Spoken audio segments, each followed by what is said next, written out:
لالازار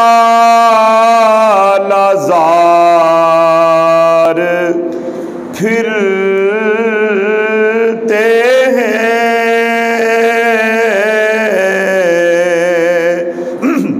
تیرے دن اے بہار پھرتے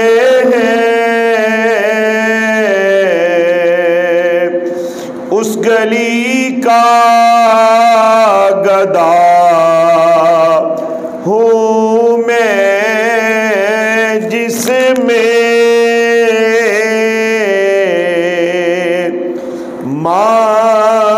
مانگتے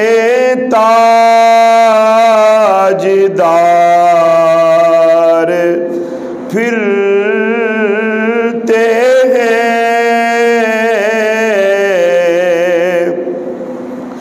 وہ سوئے لالازار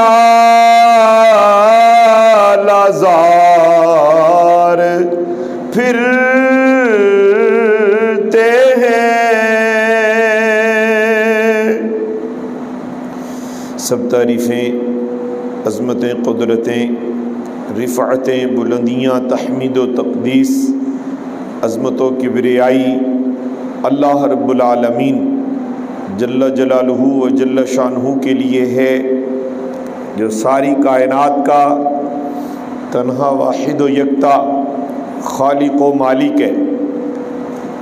انگنت بے شمار بے حساب درود و سلام اللہ کے پیارے محبوب نبی مکرم شفیع معظم نور مجسم جان کائنات فخر کائنات مقصود کائنات وجہ تخلیق کائنات قاسم جنت و کوثر مصطفیٰ جان رحمت احمد مجتبی سیدنا محمد مصطفیٰ صلی اللہ علیہ وآلہ وسلم کے لیے، جو ساری کائنات کے لیے، عرش و فرش کے لیے، تمام تر مخلوقات کے لیے سراپا رحمت بن کر اس کائنات رنگبو میں جلوہ افروز ہوئے۔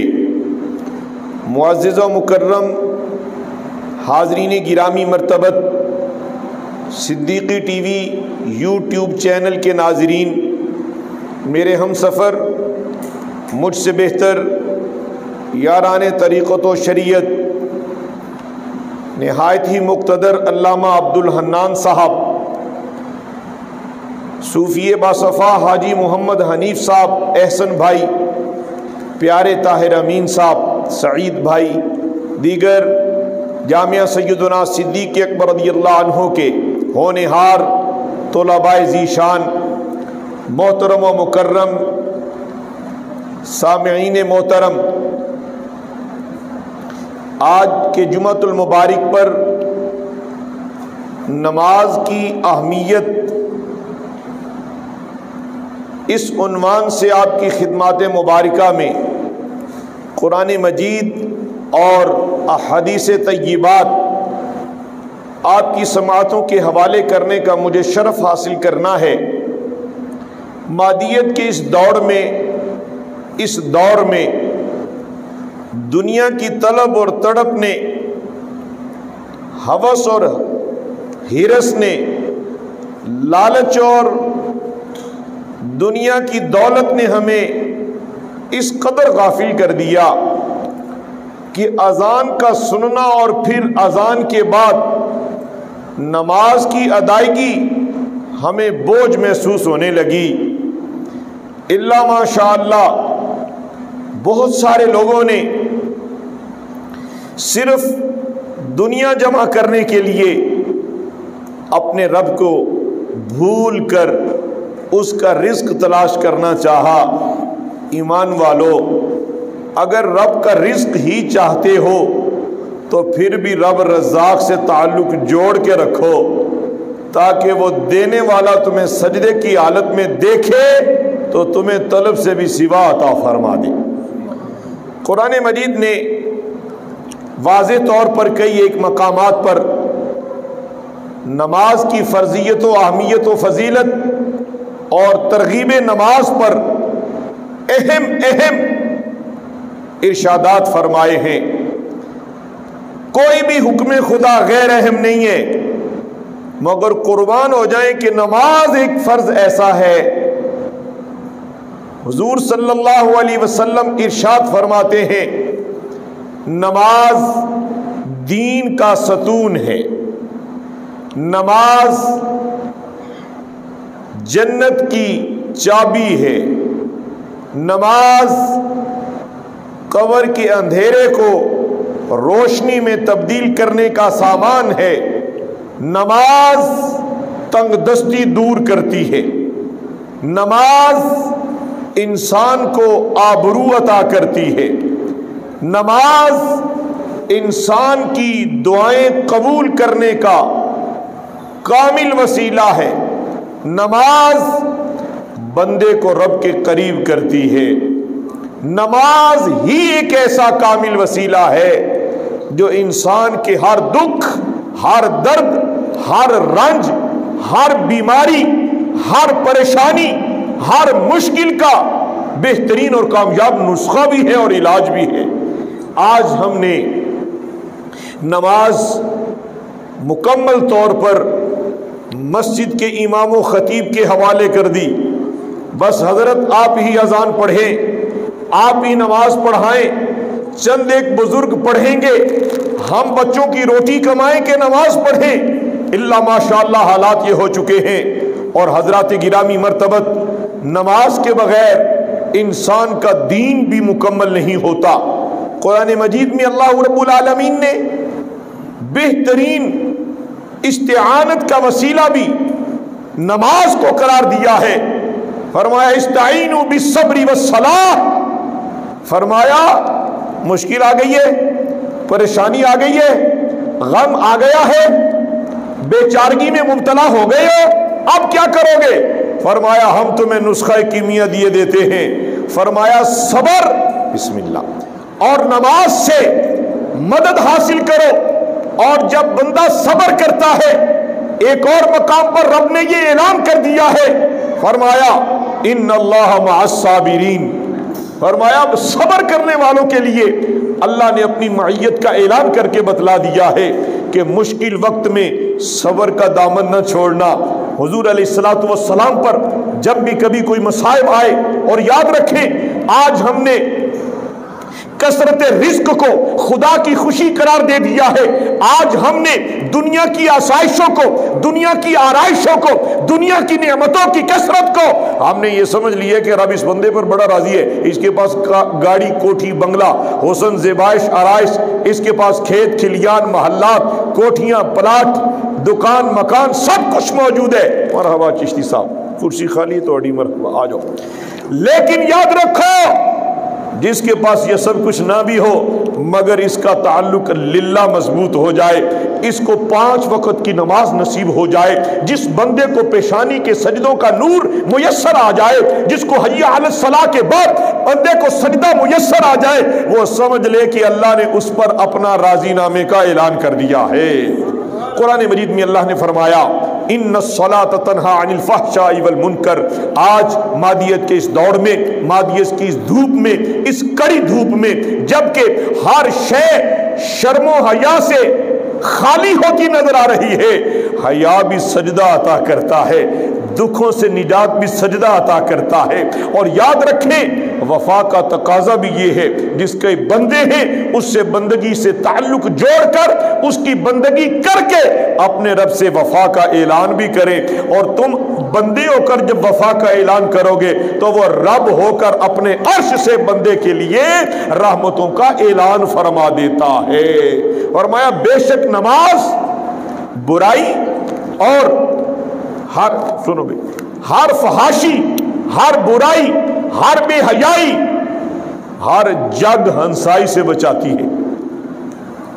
آج بھی وقت ہے ہم اپنی نمازوں کی فکر کرنا شروع کر دیں، ہم اپنی فجر کی فکر کریں، ہم اپنی ظہر کی فکر کریں، ہم اپنی عصر کی فکر کریں، ہم اپنی مغرب کی فکر کریں، ہم اپنی عشاء کی فکر کریں، اور طریقت والے ہم سب نمازوں کے بعد اپنی تہجد، اشراق، چاشت، توابین کی بھی فکر کریں۔ اس لیے سلسلہ طریقت میں تو سجدوں کا نور سمیٹنے ہی سے لذت آتی ہے۔ حضرات گرامی، میں سیرت امام زین العابدین رضی اللہ تعالی عنہ پڑھ رہا تھا۔ حضرت امام زین العابدین بیمار کربلا، اللہ اکبر کبیرہ، حسین ابن علی کے شہزادے جناب امام زین العابدین روزانہ 1000 نفل ادا کیا کرتے تھے۔ جس کے نفل کا عالم یہ ہے، اس کے فرض کا عالم کیا ہوگا؟ برادران اسلام، اللہ کے پیارے حبیب علیہ الصلوۃ والسلام نے ارشاد فرمایا، صحابہ کرام موجود تھے، حضور علیہ السلام نے ارشاد فرمایا، اے میرے صحابہ یہ بتلاؤ، کسی کے گھر کے باہر نہر ہو، اس میں وہ 5 مرتبہ غسل کرے تو کیا اس کے جسم پر کوئی میل باقی رہے گی؟ اس کا ہاتھ کالا رہ جائے گا؟ اس کے منہ پر کوئی داغ دھبا رہے گا؟ اس کے جسم پر کوئی میل باقی ہوگا؟ صحابہ کرام علیہ رضوان نے عرض کیا، یا حبیب اللہ صلی اللہ علیہ وسلم، آپ جس طرح ارشاد فرما رہے ہیں کہ وہ 5 مرتبہ اس نہر میں نہا لے تو پھر جسم پر میل کیسے رہے گا؟ فرمایا، ایمان والو سنو، تم 5 وقت کی نماز پڑھ لو، اللہ تمہارے پچھلے سارے گناہ معاف کر دے گا۔ اور آج ہم گھر میں بیٹھ کر، میں جانتا ہوں، جی ہاں، آج ہم نے کہا ٹھیک ہے، دیکھا ہے جو نمازی کرتے ہیں، طرح طرح کی آوازیں، طرح طرح کی باتیں بنا کر ہم اپنے آپ کو بھی گنہگار کرتے ہیں، اور لوگوں کی غیبت کر کے، لوگوں کی نیکیاں، لوگوں کو اپنی نیکیاں دے کر ان کے گناہ اپنے پلے ڈال لیتے ہیں۔ حضرات، جو نمازی اگر نماز پڑھنے کے بعد اگر کوئی خطا کرتا ہے تو حضرات آپ سے سوال نہیں ہوگا، آپ سے آپ کے اعمال کا پوچھا جائے گا، آپ سے آپ کے اعمال کا پوچھا جائے گا۔ آؤ اللہ سے ڈر جاؤ، آؤ اللہ کی راستے میں اللہ کے خوف سے ڈر کر 5 وقت کے پکے نمازی بن جاؤ، اللہ تمہاری خطائیں بھی بخش دے گا، تمہاری تنگیاں بھی دور کر دے گا۔ اچھا، لوگ کہتے ہیں، اکثر میں نے سنا ہے، بچوں کا رزق کمائیں کہ نماز پڑھیں۔ حیرت ہے اس جملے پر کہ وہ انسان اس قدر چشتی صاحب ڈبلا نادان ہو گیا کہ اس نے رزق کا اپنے کندھوں پر بوجھ اٹھا لیا، اپنے بیوی بچوں کا۔ تیرے سے بڑا احمق کوئی نہیں۔ اللہ تو پتھر میں کیڑے کو بھی رزق دے کر کائنات کو یہ بتلا رہا ہے کہ جو میری نماز پڑھتا ہے ہم اسے بھی رزق دیتے ہیں، اور جو میری ذات کا، میری توحید کا منکر ہے ہم تو اسے بھی رزق دیتے ہیں۔ پتہ چلا رزق کی تقسیم کے لیے تیری اپنی جستجو ایک ہی طرف ہے، تیری جستجو ایک طرف، رب کی رحمت جس پر ہو جائے رب اسے دنیا اور آخرت کی خیرات عطا کر دیتا۔ ایک صحابی رسول حضور علیہ السلام کی خدمت میں پیش ہوئے۔ ڈاکٹر صاحب، بڑی قیمتی بات ہے، اس علامہ صاحب قبلہ اس حدیث شریف سے کئی ایک اسباق نصیب ہوتے ہیں، کیونکہ ہمارے آقا مولا صلی اللہ علیہ وآلہ وسلم کے ہر حکم میں حکمت موجود ہے، حضور علیہ السلام کے ہر فعل میں حکمت موجود ہے، آپ کے ہر ارشاد میں حکمت موجود ہے، آپ کے ہر قول مبارک میں رحمت، حکمت، برکت، کرم، فضل موجود ہے، اور کئی ایک ایسے پوشیدہ راز موجود ہیں جو قیامت تک صرف صاحبان دل دیکھتے رہیں گے اور بیان کرتے رہیں گے۔ علماء کتاب سے حدیث پڑھ کے سنا دیتے ہیں، اور حدیث کا راز وہ علماء جنہوں نے منزل سلوک کی طے کی اور اپنا دل اپنے نبی پاک علیہ السلام کے قدموں پر قربان اور نثار کر دیا، ان علماء کو پھر علماء ربانیین کہا جائے گا، اور پھر حدیث کے راز اللہ ان پر منکشف کرتا چلا جاتا ہے، جس کو علم لدنی کہہ لیں۔ قرآن نے بھی اس کا تذکرہ کیا ہے۔ یہ واصل باللہ لوگ، یہ فنا فی اللہ لوگ، یہ فنا فی رسول لوگ، یہ فنا فی شیخ ہستیاں، حضرات یہ رحمت عالم کی مجلس سے براہ راست فیض لیتے ہیں۔ مجھے ایک بات یاد آ گئی، ایک جگہ پر دارالحدیث میں، باتیں نہیں کرو بھائی، او بچے گفتگو بند کرو، اللہ کے بندے، پیارے میرے بیٹے صرف ادھر توجہ رکھو۔ دارالحدیث میں ایک شیخ الحدیث صاحب حدیثی پڑھا رہے تھے۔ دارالحدیث وہ جگہ جہاں پر حدیثی پڑھائی جا رہی تھی وہ تھی مسجد شریف۔ اس مسجد کے کونے میں ایک بوڑھے بابا بیٹھے ہوئے تھے۔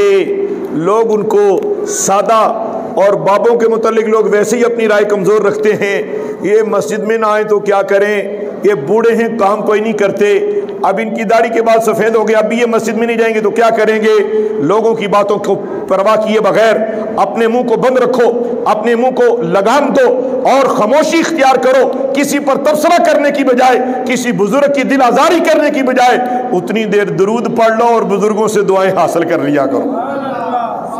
کیا خیال ہے حضرات؟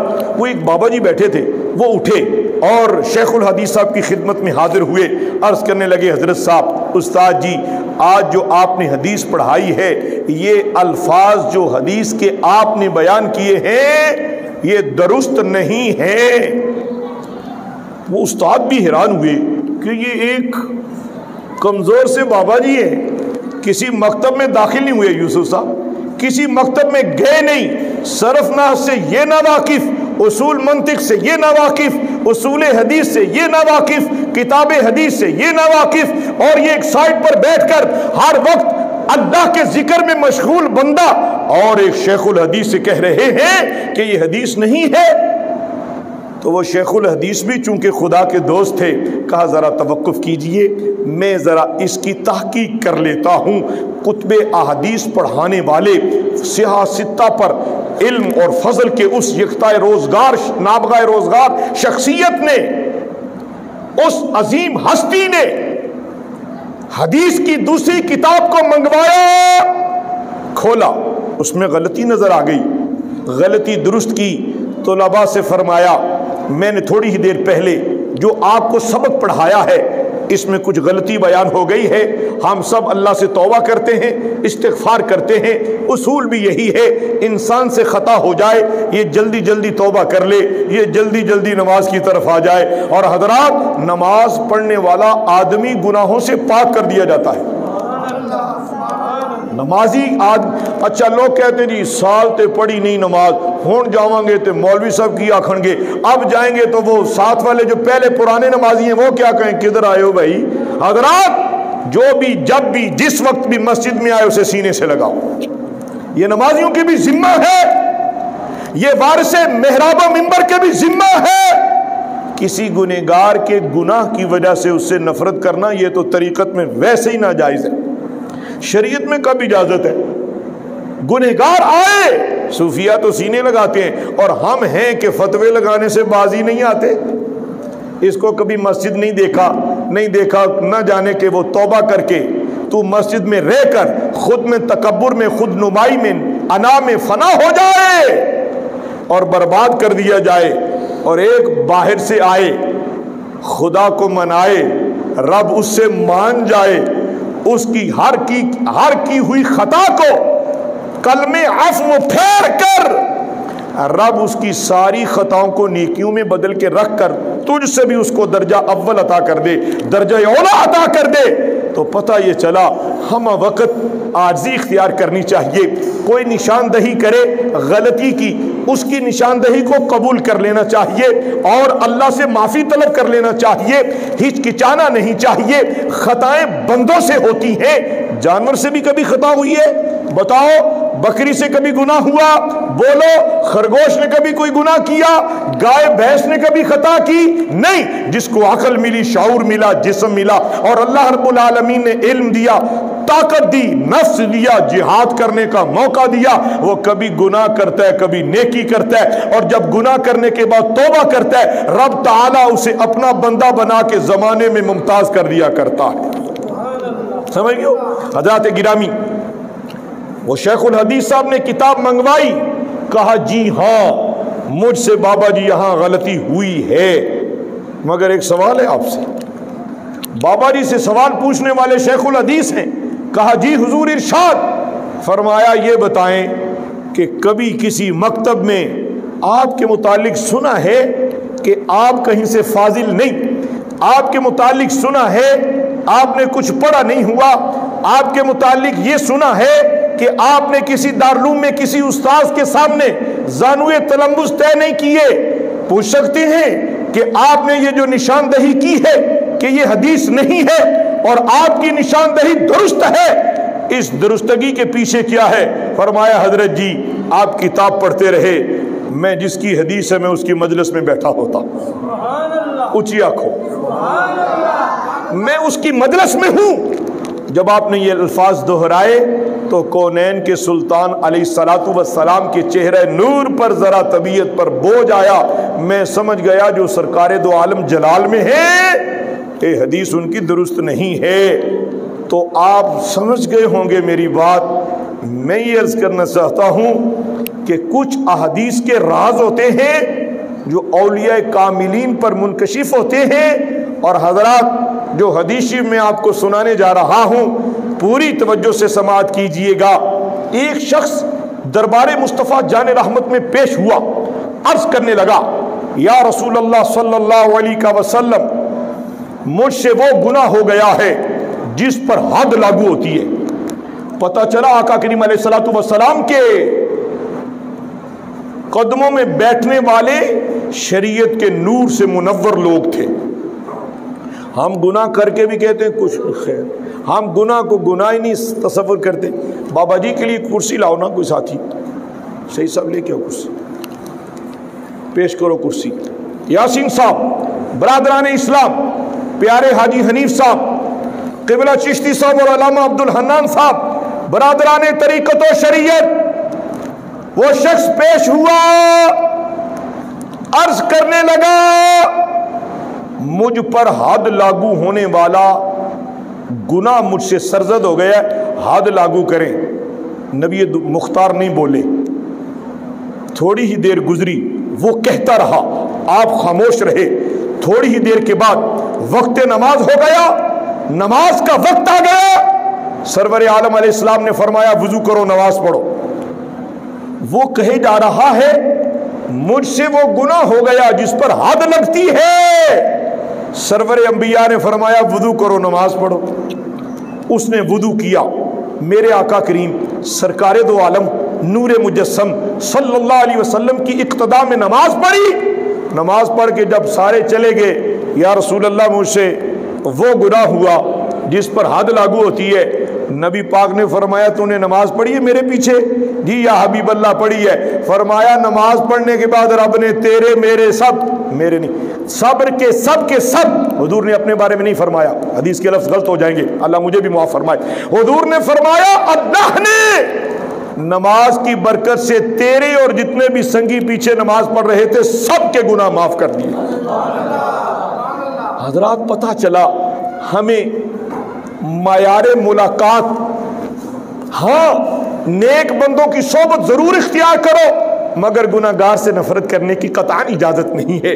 اگر کوئی شخص بے نمازی ہے تو آپ اس کو دعوت تو دے سکتے ہو، آپ اس پر فتویٰ مت لگاؤ۔ ہاں علماء نے، امام احمد بن حنبل نے تو بڑے بڑے سخت فتوے لگائے، وہ بڑی عظیم المرتبت شخصیت ہے، مگر میں چونکہ طریقت کا ادنا مسافر ہوں، میں یہ سمجھتا ہوں ان کے فتوے، ان کا ایک فتویٰ سنائے دیتا ہوں۔ آپ فرماتے ہیں جس نے جان بوجھ کر ایک نماز ترک کی ہے وہ دائرہ اسلام سے خارج کر دیا گیا ہے، مگر جمہور علماء نے اس پر اتفاق نہیں فرمایا۔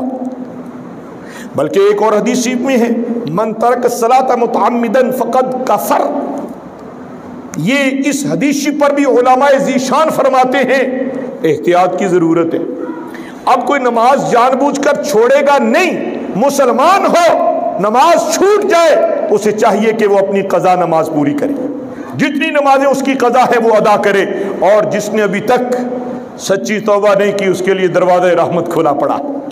حضرات گرامی، حضور پرنور صلی اللہ علیہ وسلم، سردیوں کا موسم ہے، اس حدیث سے ڈاکٹر صاحب قبلہ ایک اور سبق بھی ہم نے لینا ہے کہ ہم گنہگار کو ویسے ہی نیچر وائز نفسیاتی طور پر ہلکا، تحقیر اور یوں سمجھ لیں کہ اسے متنفر ہو کر نفرت کرنے لگتے ہیں۔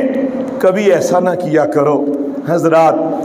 100 سال کا گنہگار اگر ہم کتب تصوف اٹھا کر دیکھیں تو تاریخ اس بات کی گواہ ہے کہ رب العالمین جل جلالہ کے وہ بندے جنہوں نے جب توبہ کی ہے رب نے ایک ہی لمحے میں انہیں مقام ولایت عطا کر دیا ہے۔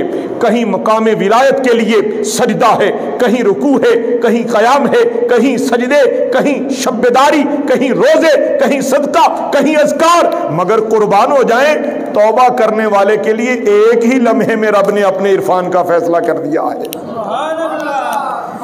سردیوں کا موسم ہے، کبھی کسی کو اس کے مال کی وجہ سے عزت دار نہ سمجھو اور اس کے بد اعمال کی وجہ سے کسی کو گنہگار بھی نہ سمجھو، سمجھ گئے؟ ساتھیوں، میرے بیلیوں، علماء موجود ہیں، حضرات گرامی، سردیوں کا موسم ہے۔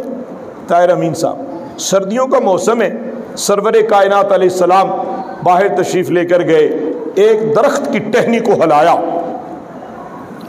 اس کے پتے گرے، فرمایا دیکھ رہے ہو یہ کہ جھڑ کے موسم میں پتے کیسے گرتے ہیں؟ فرمایا نمازی نماز پڑھتا ہے اللہ اس کے سارے گناہ یوں جھاڑ دیتا ہے۔ حضرات ایک اور حدیث شریف سماعت کریں اور پھر میں پورے علاقے میں، یہ اسپیکر اوپر والے چل رہے ہیں، میں پورے علاقے میں یہ دعوت دیتا ہوں، میں پوری بستی میں گلشن مدینہ کالونی میں یہ میں ادب سے ہاتھ جوڑ کر درخواست کرتا ہوں، ہر گھر سے ہر بندہ پکا نمازی ہو جائے، پکا نمازی ہو جائے، 5 وقت کے پکے نمازی بن جاؤ، اس کے بعد درود شریف کی کثرت کرو، کوئی غم باقی نہیں رہے گا۔ یہ فقیر آپ کو ضمانت دیتا ہے اللہ کی رحمت پر نظر رکھتے ہوئے، جو بندہ 5 وقت نماز پڑھتا ہے، درود پاک کی کثرت کرتا ہے، رب اس کی ساری دعائیں قبول کر لیتا ہے۔ آپ کے دل میں دعا ہے کہ مکان کرائے پر ہے، اللہ اپنا دے دے، نماز پڑھو، مانگو اللہ سے، اللہ سے مانگو گے خالی نہیں لوٹائے جاؤ گے، دنیا والوں سے مانگو گے وہ کبھی دے گا، اور دے گا بھی تو جتلائے گا، اور پھر تم لے کے پچھتاؤ گے، وہ دے کے جتلائے گا، تم لے کے پچھتاؤ گے، اور رب کا در کرم کھلا ہوا ہے، کیوں در بدر ہوتے ہو؟ 5 وقت کے نمازی بن جاؤ، حضور پر درود بھیجنا شروع کر دو، اور رب تیری ساری تمنائیں، حاجتیں، ضرورتیں اور تیرے سارے منصوبے جو دل میں تو تمنائیں لیے بیٹھا ہے، رب اپنے فضل سے پورے فرما دے گا۔ ایک حدیث شریف میں نے سنانی اور پھر وقت پورا ہو گیا ہے۔ حضرات آپ سب نمازی میں حسن ظن رکھتا ہوں، جہاں تک فقیر کی آواز جا رہی ہے سب جلدی چلے آؤ، جماعت کا وقت قریب ہو گیا ہے، آ جاؤ آ جاؤ، فلاح کا راستہ نماز ہے، کامیابی کا راستہ نماز ہے، اور سارے دکھوں سے نجات کا راستہ نماز ہے۔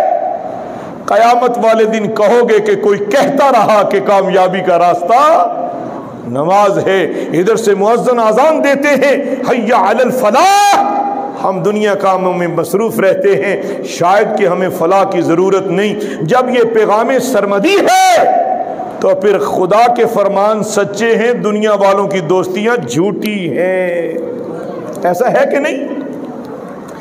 جب نمازی نماز کے لیے کھڑا ہوتا ہے، اس کے اعمال نامے میں جتنی بھی گناہ اور جتنی بھی خطائیں ہوتی ہیں، اللہ جل جلالہ، اللہ جل شانہ فرشتوں سے فرماتا ہے، اے میرے فرشتوں، یہ میرا بندہ مجھے نماز کے ذریعے یاد کر رہا ہے، میری عبادت کے لیے کھڑا ہو گیا ہے، تکبیر کہہ لی ہے، اب یہ قیام میں قرآن پڑھے گا، یہ مجھے اب نماز میں رحمان و رحیم کہے گا، اس کے اعمال نامے میں جتنی گناہ اور خطائیں ہیں، اے میرے فرشتوں تھوڑی دیر کے لیے اس کا وہ اعمال نامہ، وہ گناہوں کی پوٹلی ذرا تم اٹھاؤ، یہ اچھے طریقے سے قیام بھی کر لے، یہ اچھے طریقے سے رکوع سجود بھی کر لے۔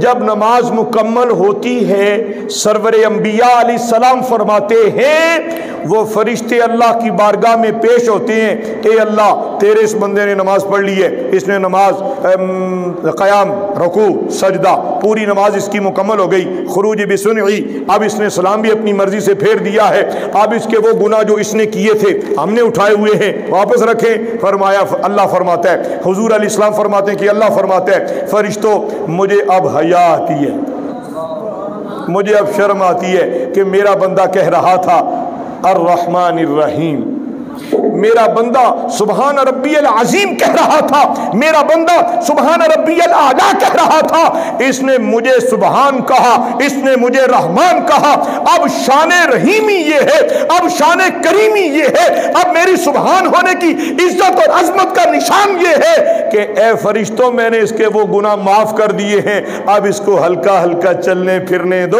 یہ میرا ذکر کرتا رہے گا، میں اسے معاف کرتا رہوں گا۔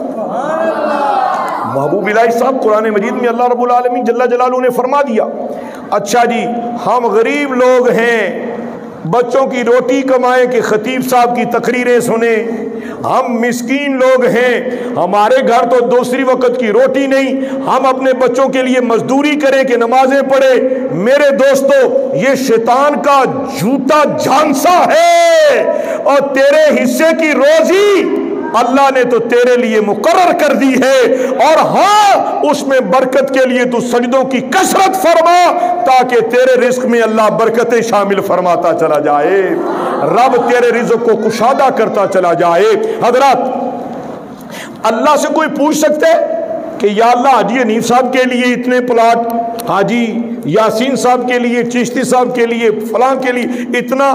اللہ سے کوئی نہیں پوچھ سکتا۔ آؤ اللہ سے دوستی کر لو، پھر جو تم دوستی میں مانگتے چلے جاؤ گے وہ بن مانگے بھی عطا کرے گا، مانگنے پر بھی عطا کرے گا۔ آج کے بعد انشاءاللہ اس پورے علاقے سے، ہر گھر سے، ہر فرد، ہر مرد، ہر بچہ 5 وقت کی نماز ادا کرے گا۔ جو کرے گا انشاءاللہ کہہ کے وہ ہاتھ کھڑا کرے انشاءاللہ۔ فجر کی نماز، ظہر کی، عصر کی، مغرب کی، عشاء کی 5 وقت کی نماز پکی کر کے دیکھو، تم مجھے دعائیں دو گے، آپ مجھے کہو گے آپ ہمارے اچھے دوست ہیں، میں پوچھوں گا کیا ہوا؟ جب سے 5 وقت کی نماز پڑھی ہے کبھی کوئی غم ہی نہیں نیڑے آیا، اور سارے ہی غم اللہ نے میرے دور کر دیے، بیماریاں دور ہو گئیں، پریشانیاں دور ہو گئیں۔ حاضرین گرامی مرتبت میں اسی پر اکتفا کرتے ہوئے یہی پھر سے درخواست کروں گا کہ اپنی زندگی میں نماز کو پوری اہمیت دو، اس لیے کہ جس نے نماز کو قائم کیا حضور فرماتے ہیں الصلاۃ عماد الدین، من اقامہا فقد اقام الدین ومن ہدمہا فقد ہدم الدین۔ فرمایا نماز دین کا ستون ہے، جس نے نماز کو قائم کیا اس نے اپنے دین کو قائم کر لیا، اور جس نے اپنے نماز کو چھوڑ دیا اس نے اپنے دین کو برباد کر لیا۔ حضرات صدا نہ ماپے حسن جوانی، صدا نہ صحبت یارا، صدا نہ باغے بلبل بولے تے صدا نہ باغ بہارا، یہ ہر وقت یہ حالات نہیں رہیں گے۔ یاد رکھو ہر حال میں پیشانی کو سجدوں کی لذت پیش کرو، طوفان آئے، بیماری آئے، غم آئے، پریشانی آئے، تنگ دستی آئے، مقروض ہو جاؤ، روٹی ملی نہیں ملی، کھانا ملا نہیں ملا، ضرورت پوری ہوئی نہیں ہوئی، پلاٹ خریدنے گئے تھے سودا ہوا نہیں ہوا، گائے چلی گئی دودھ دے رہی ہے نہیں دے رہی، کھیتی باڑی میں منافع کی بجائے نقصان ہو گیا، حضرات رب سے ہر حال میں 5 وقت کی نماز پکی کی توفیق طلب کر لو، سارے بگڑے کام خود رب سنوار دے گا، تمہارے سارے بگڑے کام اللہ خود سنوار دے گا۔ میری اللہ سے یہ دعا ہے، اللہ آپ کو، مجھے، ہم سب کو 5 وقت کا پکا نمازی بنائے، اس لیے کہ نمازی سے گناہ معاف ہوتے ہیں اور نمازی سے اللہ راضی ہوتا ہے۔ میں آپ سے اجازت لے کر ڈاکٹر صاحب ایک اور حدیث شریف سنانا چاہتا ہوں۔ ویسے میں نے اس عنوان پر کافی دیر سے بہت زیادہ میٹر تیار کر رکھا ہے، میرا دل چاہتا ہے مجھے جو ملے میں اسے بتاؤں کہ بھائی نماز کے اندر اتنی برکت ہے تم کیوں محروم ہو۔ میرا دل چاہتا ہے میں اپنے سنگیوں کو بتاؤں کہ درود شریف میں اتنی برکت ہے کہ تم کیوں محروم ہو۔ اللہ غنی، اللہ غنی۔ حضور علیہ السلام ارشاد فرماتے ہیں، حضرات نماز کے لیے مسجد چلے آؤ، دوستو نماز جمعہ، ایک جمعہ دوسرا جمعہ ادا کرنے تک سارے گناہوں کا کفارہ ادا ہو جاتا ہے، ایک نماز اگلی نماز پڑھنے تک پچھلی نماز قبولیت کی دلیل ہو جاتی ہے۔ اسی طرح 5 نمازوں کا یہ خیرات ہے بندے پر، یعنی وہ بندے وہ بندے دا کامی بندگی کرنے تے بے نمازی اللہ کو حضرات اللہ غنی. حضور فرماتے ہیں کہ نماز میری آنکھوں کی ٹھنڈک ہے. سارے آنکھوں سبحان اللہ. ہم نبی پاک کی امتی ہیں نا جی, تو نبی پاک فرماتے ہیں کہ نماز میری آنکھوں کی, نماز میری آنکھوں کی. تو بے نمازی کے لیے ذرا غور کر لو. قرآن میں اللہ نے فرمایا پیچھے کیا رہ گیا, ما سلککم فی سقر قالوا لم نک من المصلین. دوزخ میں دوزخیوں سے پوچھا جائے گا کہ تم دوزخ میں کیوں آئے؟ وہ کہیں گے کہ ہم نماز میں غفلت کرتے تھے. دوزخی یہ پکار کر کہیں گے کہ ہم بے نمازی تھے. حیران ہوتا ہوں علامہ صاحب, اللہ نے اپنے بندوں پر کتنا احسان کر دیا ہے کہ انہیں دوزخ سے بچنے کے سارے راستے بھی بتا دیے اور جنت میں جانے کے سارے وسیلے بھی بتا دیے ہیں. نماز حضور فرماتے ہیں میری آنکھوں کی ٹھنڈک ہے, اور دوزخی بتائیں گے کہ ہم دوزخ میں اس لیے آئے. یہ قرآن مجید کی آیت ہے. آگے یہ بھی کہا گیا کہ لم نطعم المسکین, ہم مسکین کو کھانا نہیں کھلاتے تھے اور ہم فضول ابحاث کرتے تھے, اس لیے دوزخ میں گئے. مگر ایک بات ذہن نشین رہے, بے نمازی کے لیے دوزخ کا گھٹا ٹوپ گڑا ہے, اور نمازی کے لیے خدا کا عرفان بھی ہے, نبی پاک کا عرفان بھی. اللہ سے فریاد کرتا ہوں کہ اللہ مجھے آپ کو پکا سچا نمازی بنائے, اور کبھی بھی غفلت کرنے کی اللہ ہمیں ہمت ہی نہ دے. جب غفلت کرنے لگے شیطان نیڑے آوے تو اسی رب دی پناہ وچ جا کے پھر اپنا تازہ وضو کر کے خدا دے کار آ جائیے. وآخر دعوانا الحمدللہ رب العالمین.